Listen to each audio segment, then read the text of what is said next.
Assalamu alaikum dear students. Hope so you are very well. Class 10 federal board computer unit number 1 हमने clearly explain किया है with exercise and with examples. तो अभी हमारे पास unit number 2 आ जाता है जिसमें हमारे पास कंप्यूटेशनल थिंकिंग एंड एल्गोरिथम है। हम अभी यूनिट नंबर 2 स्टार्ट करेंगे। इस पर मैंने एक वीडियो बनाई थी जिसमें हमारे पास इंट्रो भी आ गया था यूनिट का और 2.1 भी आ गया था, लेकिन उस वीडियो में एक मिसअंडरस्टैंडिंग थी, उसकी वजह से मैं दूसरी वीडियो बना रहा हूँ। तो काइंडली मैं आपसे रिक्वेस्ट कर रहा हूँ कि उस वीडियो का आप इतनी तरजीह ना दें, उस पर इतना फोकस ना करें, ये वीडियो देखें तो बेटर है। वो मैंने वीडियो डिलीट कर दी है, तो ये आप वीडियो जिस किसी ने नहीं देखा तो ये देख लें, या जिस किसी ने पहली वाली वीडियो देखी है उसमें मिसअंडरस्टैंडिंग की वजह से वो मेरे चैनल से चले गए हैं, तो मैं उनसे भी गुजारिश करता हूँ कि वो ये वीडियो देखें। ठीक है, तो यूनिट नंबर 2 है हमारे पास computational thinking and algorithm. Thinking से यही मुराद होता है कि सोचना, अपने माइंड थिंकिंग को तेज करना। अच्छा, कंप्यूटेशनल थिंकिंग से क्या मुराद होगा कि कंप्यूटर जैसा सोचना, कंप्यूटर कैसे सोचता है उसको समझना, उस तरह का सोचना। And algorithm, algorithm step by step, कोई भी हमारे पास केस प्रॉब्लम कोई भी आ जाता है तो हम एल्गोरिथम ज्वाइन करके उसको स्टेप बाय स्टेप सॉल्यूशन निकाल सकते हैं। यही हमारे पास टॉपिक है। तो हम स्टार्ट करते हैं कंप्यूटिंग थिंकिंग। तो इंट्रो है हमारे पास। Computational thinking is a way to solve problem using ideas from computer science. तो कंप्यूटेशनल थिंकिंग एक वे है, एक पैटर्न है जो हमें प्रॉब्लम सॉल्व करने के तरीके बताता है कि किस तरह प्रॉब्लम कैसे सिचुएशन को हैंडल किया जाता है। It helps people, it helps you break big problems into smaller parts and find step-by-step solutions that a person or a computer can follow. It is not only about coding. तो ये है हमें big problems को smaller part में convert करने में मदद करता है। हमारे पास कोई भी सिचुएशन आ सकती है, कोई भी केस, कोई भी प्रॉब्लम आ सकती है, चाहे वो छोटी हो चाहे वो बड़ी हो। तो उसको हम जब पार्ट में कन्वर्ट नहीं करते तो हमें नहीं मालूम होता कि इसकी जड़ क्या है, किस वजह से ये सिचुएशन या केस या प्रॉब्लम बनी है, तो हम कंफ्यूज हो जाते हैं। तो बेसिकली कंप्यूटेशनल थिंकिंग एक ऐसा वे है जो हमें प्रॉब्लम का एक सही तरीका बताता है कि किस तरह इस प्रॉब्लम का सॉल्यूशन निकाल लेना चाहिए। तो it is not only about coding, ये कोडिंग वगैरह के लिए इतना नहीं है, बस कंप्यूटेशनल थिंकिंग एक वे है जो हमें प्रॉब्लम की जड़ तक पहुंचाता है। It is a basic skill that can be used in any field. It helps you use mental tools and strategies to think more clearly, logically and creatively. तो एक बेसिक स्किल है कंप्यूटेशन थिंकिंग करना, computational thinking way की तरह thinking करना, ये भी एक हमारे पास वे है, स्किल है जो हम अपनी फील्ड में सीखते हैं। जो किसी भी इस फील्ड में है या चाहे वो मेडिकल में हो चाहे वो कंप्यूटर में हो, तो उसके पास एक डॉक्टर के भी पास एक वे आता है, एक पैटर्न आता है कि मुझे इस पेशेंट के साथ पहले ये करना चाहिए, फिर ये करना चाहिए, फिर ये करना चाहिए, एक पैटर्न बन जाता है। तो कंप्यूटर में भी वो चाहे वो कंप्यूटर में हो चाहे बायो में हो, दोनों के लिए ये मस्त है, क्योंकि डॉक्टर के लिए एक पैटर्न पेशेंट पेशेंट के लिए बन जाता है और कंप्यूटर स्टूडेंट के लिए उसके फील्ड के हिसाब से वो पैटर्न बन जाता है। मतलब कंप्यूटर को क्या क्या चाहिए होता है, क्या क्या हम इंटर कर सकते हैं कंप्यूटर में, ये कंप्यूटर वाले लोगों के लिए इम्पोर्टेंट है। तो उसमें क्या होता है, it helps you use mental tools and strategies. जब आपके पास प्रॉब्लम के सिचुएशन आ जाती है तो आप अपना थिंकिंग, आप अपनी माइंड थिंकिंग तेज कर देते हैं कि ये प्रॉब्लम किस वजह से बनी है। फिर आप सोचते हैं कि इसका सॉल्यूशन कैसे निकालना चाहिए। तो आप ये मेंटल टूल्स अपने जो आपके पास जो ब्रेन है उसके टूल्स आप यूज करते हैं कि उससे इस सिचुएशन, इस प्रॉब्लम, इस केस का सॉल्यूशन कैसे निकालना चाहिए। ठीक है, तो आपकी इससे आपकी फिजिकली और मेंटल हेल्थ भी सही हो जाती है। मतलब कंप्यूटेशनल थिंकिंग हमारे माइंड टूल्स को फास्ट कर देता है। Computational thinking makes hard problem easily by breaking them into smaller steps. तो कंप्यूटेशनल थिंकिंग हमें एक वे है जो हमें प्रॉब्लम को स्मॉल, जब हम प्रॉब्लम की जड़ तक पहुंचाता है, ठीक है, जब हम उसको स्मॉल स्मॉल स्टेप्स में कन्वर्ट करते हैं, ठीक है। It teach you to think through different strategies and come up with logical answers और स्टेप्स कॉल्ड एल्गोरिथम। तो ये कंप्यूटेशनल थिंकिंग हमें डिफरेंट डिफरेंट स्ट्रेटजी से गुजारता है, एक लॉजिकल आंसर आंसर से मिलाता है। मतलब एक लॉजिकल सिचुएशन, एक लॉजिकल केसेस से मिलाता है कि ये केस बन सकता है, इस प्रॉब्लम, इस केस, इस सिचुएशन का, मतलब ये सॉल्यूशन बन जाता है। तो मैं यहाँ पे डायग्राम ओपन कर देता हूँ। यहाँ पे कंप्यूटेशनल थिंकिंग है, ठीक है। कंप्यूटेशनल थिंकिंग की क्या हेडिंग नजर आ रही है आपके पास।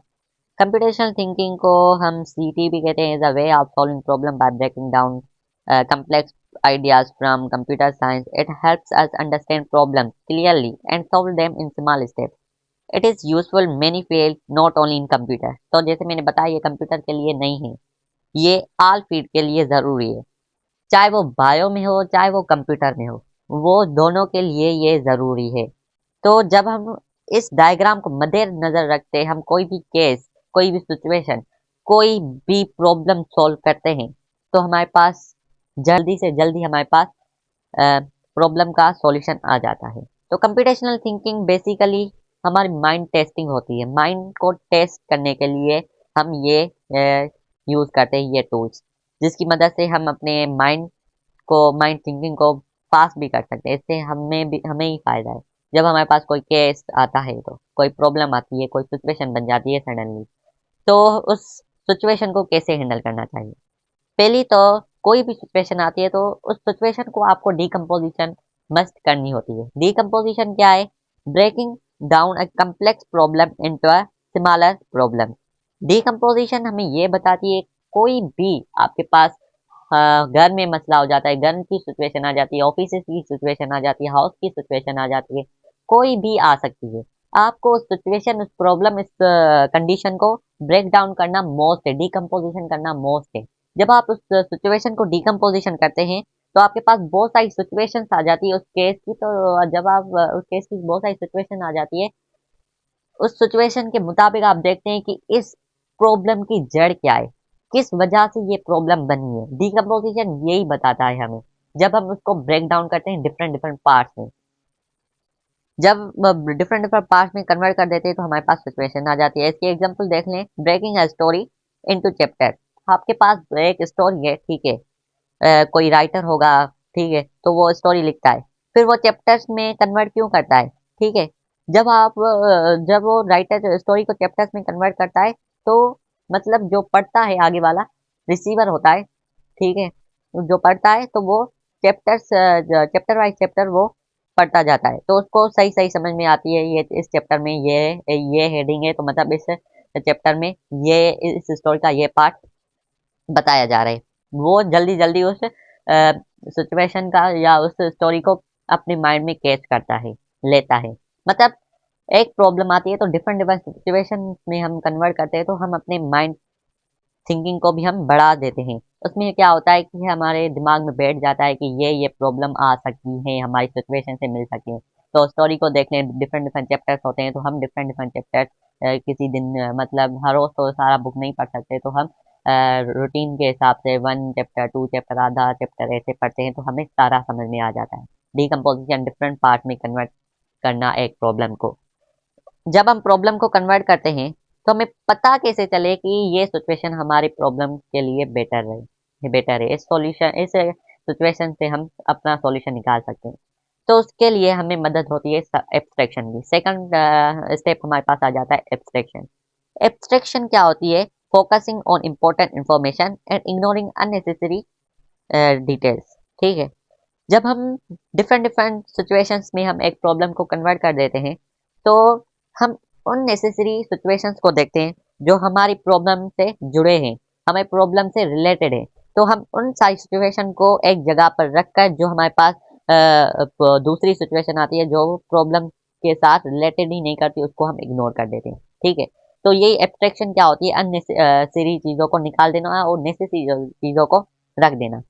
एग्जाम्पल देख लें, in a map we show cities but ignore small houses. जब आप किसी सिटी को रिसर्च करते हैं मैप के ऊपर, लाइक आप इस्लामाबाद में हैं और आप लाहौर जाना चाहते हो, तो आप मैप खोलते हो कि लाहौर का डिस्टेंस क्या है इस्लामाबाद, और लाहौर लाहौर में बीच में डिस्टेंस कितना है और कितना टाइम लगेगा लाहौर में पहुंचने के लिए।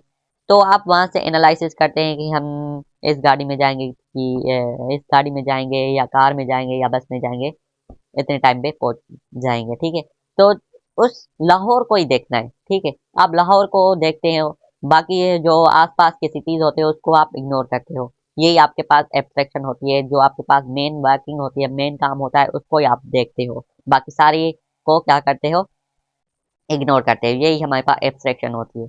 जब आपके पास अननेसेसरी चीजें निकल जाती है और उसके बाद नेसेसरी चीजें आ जाती है, तो उसके बाद आप अल्गोरिथम डिजाइन करते हो। अल्गोरिथम अल्गोरिथम क्या होता है? Creating step by step instruction to solve a problem. Algorithm क्या करता है? जो भी हमारे पास इंस्ट्रक्शन आती है, जो भी हमारे पास सिचुएशन आती है रिलेटेड टू प्रॉब्लम, ठीक है, उस सिचुएशन को आप स्टेप बाय स्टेप क्या करते हो, सोल्व करना शुरू कर देते हो। मतलब एक स्टेप बनाते हो, पहले हमें ये करना है, फिर ये करना है, फिर ये करना है। ये हमारे पास अल्गोरिथम डिजाइन हो जाता है। ये हमारे पास स्टेप देता है कि ये करना है। लाइक आप एग्जांपल देख लें, recipe shows steps to cook a dish.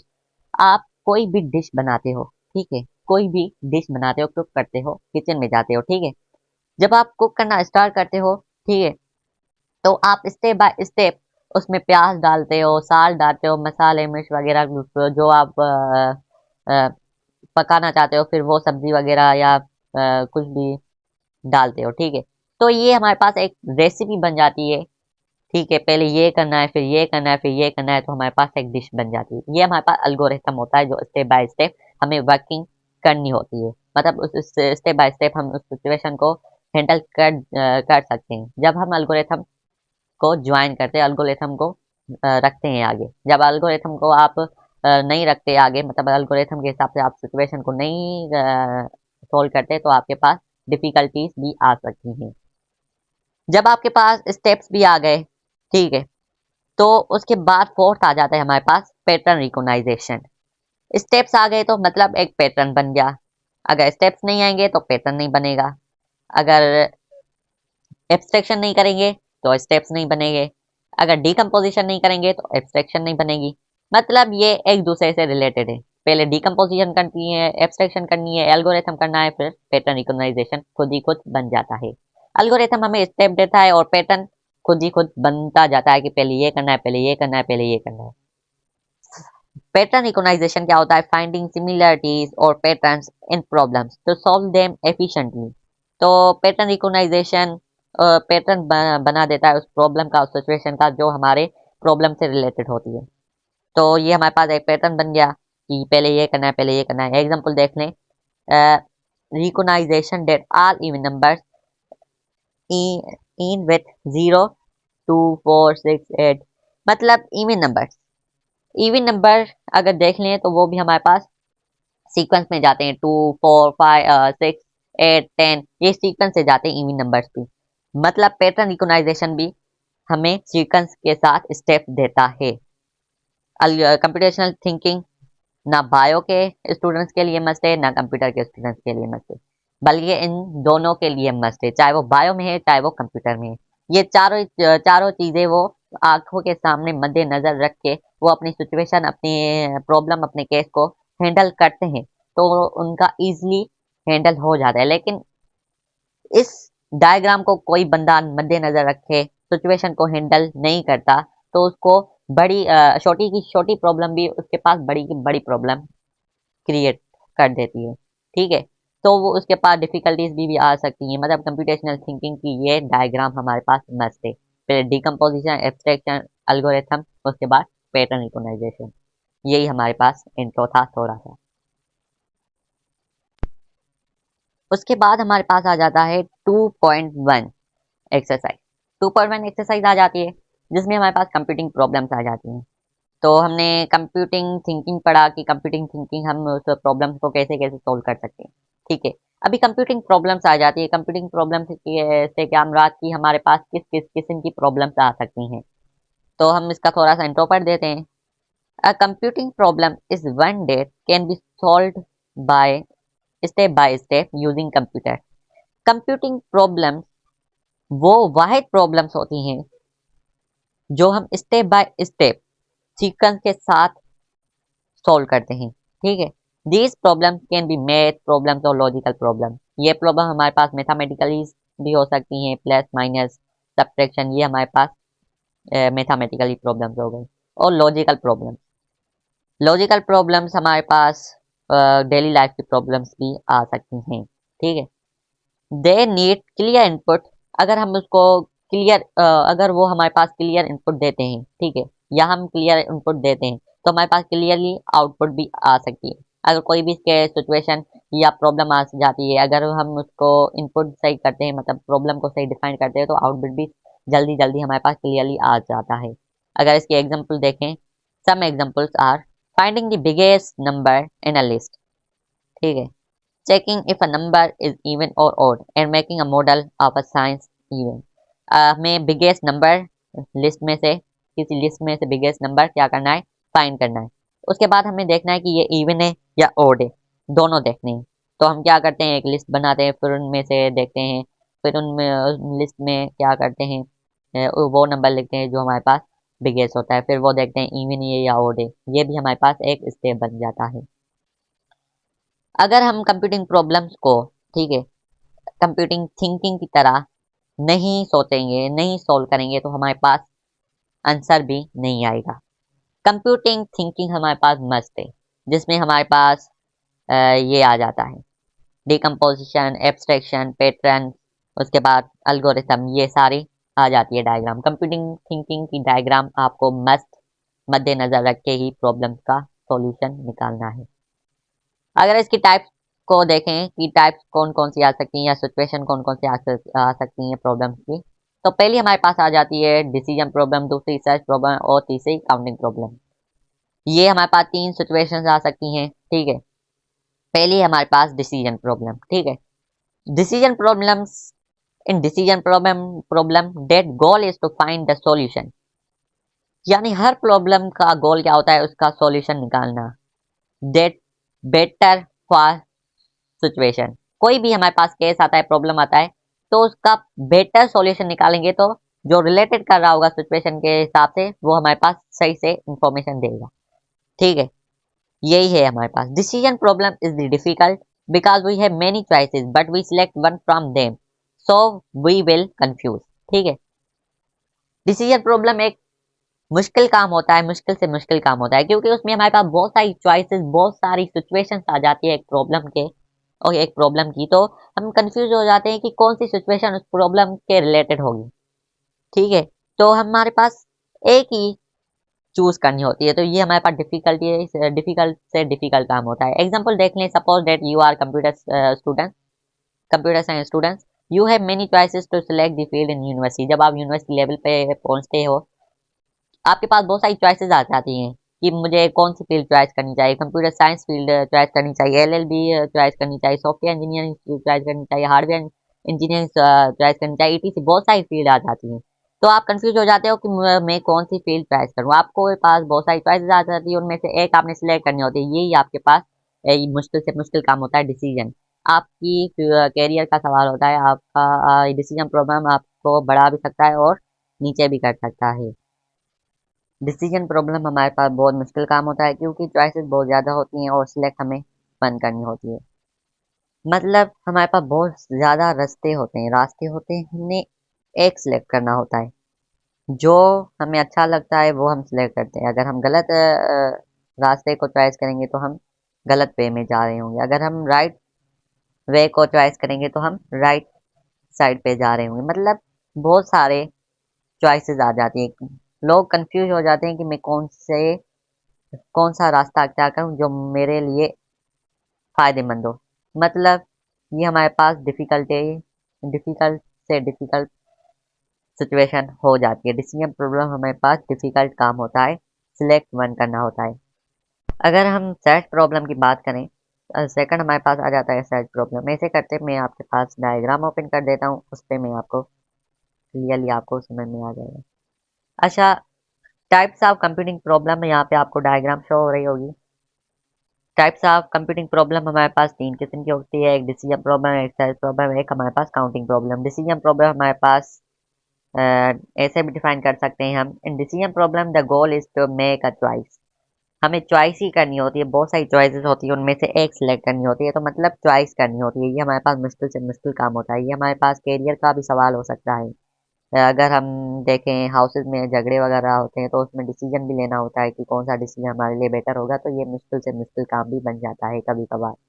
ऐसी ऐसी सिचुएशन, ऐसी ऐसी कंडीशन आती हैं। तो अगर हम इसकी डायग्राम देखें, इनपुट क्वेश्चन, कोई भी हमसे क्वेश्चन वगैरह इनपुट डेटा होती है, तो हमें उस कंडीशन के हिसाब से येस या नो, मतलब एक सिचुएशन बनानी होती है, डिसीजन लेना होता है। ये सिचुएशन ऐसे कंडीशन के लिए बेटर रहेगा, फिर अगर बेटर रहेगा तो हम येस करते हैं, अगर बेटर नहीं रहता तो हम नो करते हैं। यही हमारे पास डिसीजन प्रॉब्लम होती है। अगर हम इसकी एक्सप्लेनेशन देखें, a question is asked, question हमसे पूछा जाता है, अ कंडीशन इज चेक, अगर हम उस कंडीशन को समझते हैं, उस प्रॉब्लम को सही से समझते हैं, तो सही से हमारे पास सिचुएशन भी बन जाती है, सॉल्यूशन भी बन जाता है। अगर हम उस सिचुएशन को सही से नहीं समझेंगे तो ये हमारे पास डिफिकल्टीज भी आ सकती है, मतलब डिसीजन प्रॉब्लम हमारे पास बहुत मुश्किल काम होता है। अगर एग्जांपल्स देखें, is a number even, is a person eligible to want, is a year a leap year, मतलब ये हमारे पास डिसीजन प्रॉब्लम बहुत मुश्किल काम होता है। आपका करियर का भी सवाल हो सकता है इसमें, आप लड़ भी सकते हो दोस्तों के साथ, मतलब डिसीजन लेना होता है इसमें।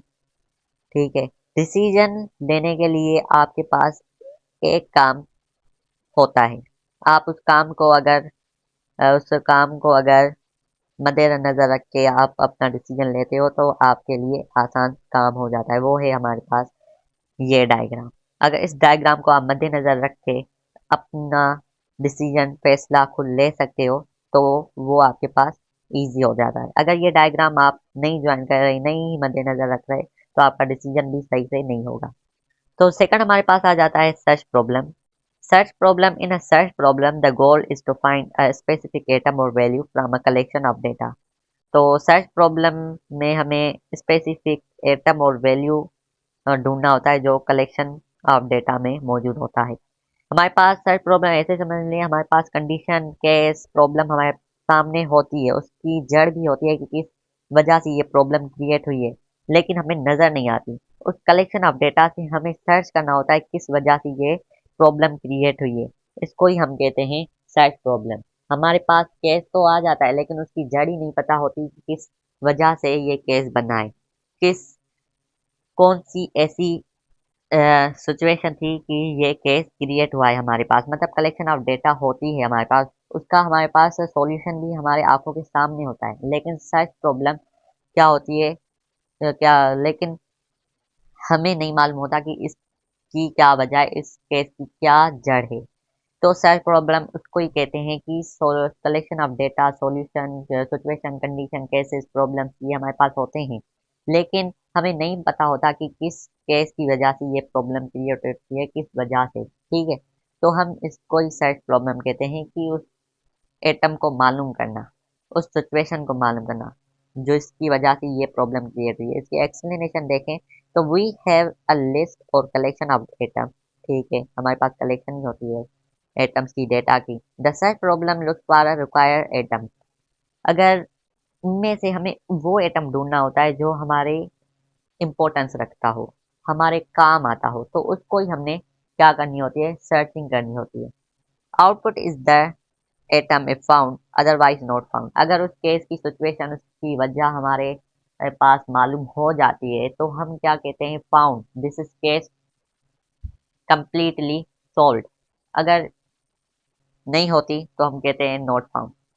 अगर हमारे पास एटम, उसकी वजह हमारे पास सामने आ जाती है तो हम कहते हैं केस तो सॉल्व हो गया, केस तो हमारे पास सॉल्व हो गया। जैसे पुलिस स्टेशन में होते हैं बंदे, तो जो उसके पास केस आता है तो उस प्रॉब्लम की, उस केस की जड़ तक जाते हैं कि ये किस वजह से ये केस बना है। ठीक है, जब उनके पास जड़ आ जाती है, ये इस वजह से ये केस बना है, तो फिर वो उस प्रॉब्लम को वो क्या करते हैं, सॉल्यूशन निकालते हैं, उस प्रॉब्लम का सॉल्यूशन निकालते हैं, मतलब वो सर्चिंग वगैरह करते हैं, सारी, तो सारा पता करते हैं सारे लोगों से जो उनके पास एफआईआर लेकर आते हैं। तो सबको ये सर्च प्रॉब्लम इसको ही कहते हैं, सर्चिंग करना। एग्जांपल्स देखें, searching a name in a list of student, हमारे स्कूल में बहुत सारी क्लासेस होती हैं, बहुत सारे स्टूडेंट्स होती है, अलग अलग लिस्ट होती है हर स्टूडेंट की।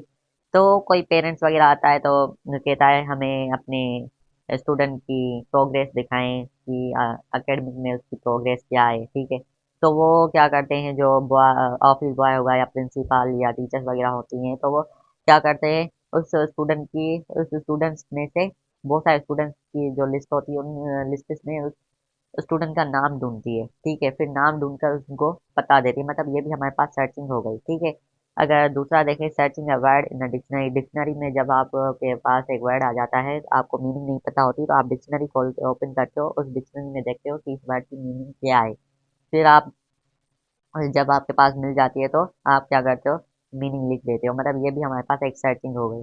हमारे पास वर्ड तो है, लेकिन उसकी मीनिंग नहीं पता, मतलब उसकी वजह नहीं पता कि ये वर्ड किस वजह से बना है। तो इससे हमारे पास एग्जांपल दी गई है, searching a file in a computer. Computer में फाइल ढूंढना, ये भी एक सर्चिंग हो गई। ठीक है, तो सर्च प्रॉब्लम ऐसे समझ लें, केस होता है, हमारे पास सॉल्यूशन भी होता है सामने, लेकिन हमें नज़र नहीं आता उसकी, हमने उसको हमने ढूंढना होता है, ऐसे समझ लें। तीसरी हमारे पास आ जाती है counting problem. Counting problems, in counting problems the goal is to find the total number of ways, items और solution that satisfied given condition. तो हमारे पास कलेक्शन ऑफ डेटा होती है, केसेस, प्रॉब्लम्स, सिचुएशंस आ जाती हैं, जब उसको हम डिकम्पोजिशन करते हैं। मैंने आपको बताया था, जब जब आपके पास केस आता है, तो आपके पास चार मेन आपके पास टॉपिक्स मेन, जो डिकम्पोजिशन, एब्स्ट्रैक्शन, एल्गोरिथम और पैटर्न रिकॉग्नाइजेशन आ जाती हैं। ये कंप्यूटेशनल थिंकिंग होती है, एक वे होता है जो हमें सही से हमें वे बताता है कि ये इस तरह आप करोगे तो आपके पास सिचुएशन का सॉल्यूशन आ सकता है। अगर आप इस वे से आप अपना सॉल्यूशन नहीं करोगे, तो आपके पास सॉल्यूशन नहीं आएगा। मतलब कोई भी केस आता है, जब हम डिकम्पोजिशन करते हैं, तो हमारे पास डिफरेंट डिफरेंट सिचुएशंस आ जाती हैं।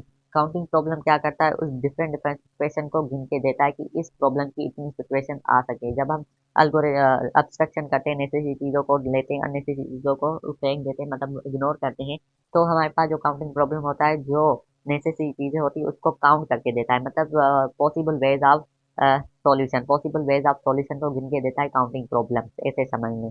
गिवन कंडीशन, इसकी डायग्राम को देख लें, count all possible ways atom, मतलब उस कंडीशन के पॉसिबल वेज ढूंढ के देता है कि इस सिचुएशन को इस तरह हैंडल किया जाता है। ये हमारे पास टोटल काउंट हो जाती है, मतलब काउंटिंग प्रॉब्लम इसको ही कहते हैं, टोटल वेज ऑफ सॉल्यूशन। इसके एक्सप्लेनेशन को देखें, तो गिवन सम कंडीशन और रूल्स, जाहिर सी बात है, हमें कोई कंडीशन वगैरह दी जाती तो हम उस पर जाल पड़ताल करते हैं। उसके बाद काउंट ऑल पॉसिबल वेज और एटम दैट फिट एब्स्ट्रैक्शन, जब डिकम्पोजिशन करके, एब्स्ट्रैक्शन मतलब नेसेसरी चीज़ों को लेते हैं, नेसेसरी सिचुएशंस को लेते हैं, अननेसेसरी सिचुएशंस को इग्नोर करते हैं, तो ये हमारे पास ऑल पॉसिबल वेज आ जाते हैं एटम्स के, मतलब जो ऑल पॉसिबल वेज आ जाते हैं उस सिचुएशन के, जिसकी मदद से हम इस कंडीशन को सॉल्व कर सकते हैं। Output output is the total count, मतलब पॉसिबल वेज को ही कहते हैं काउंटिंग प्रॉब्लम। हाउ, इसके एग्जांपल देख लें, तो how many even numbers are there between 1 and 15। तो हमें इवन नंबर्स को देखना है। इवन नंबर्स कौन कौन से हैं 1 to 50 के बीच में, 2, 4, ये हमारे पास सीक्वेंस के साथ जितने नंबर्स आएंगे इवन नंबर 1 to 50 के बीच में, वो हम काउंट करके दे लिखेंगे। काउंटिंग प्रॉब्लम उसी को कहते हैं possible numbers, possible ways to solve the situation. ठीक है, तो इसको ही कहते हैं how many student are in class, ये भी हमारे पास एक काउंटिंग ही हो गई। ये तीन हमारे पास सिचुएशंस आ सकती हैं, decision problem, search problem and counting problem. Decision problem हमारे पास बहुत मुश्किल काम होता है। सर्च प्रॉब्लम हम सर्चिंग करते हैं, हमारे सामने केस होता है, उसकी सॉल्यूशन भी, उसका केस का सॉल्यूशन भी हमारे सामने होता है, लेकिन हमें पता नहीं होता उसकी सर्चिंग करना।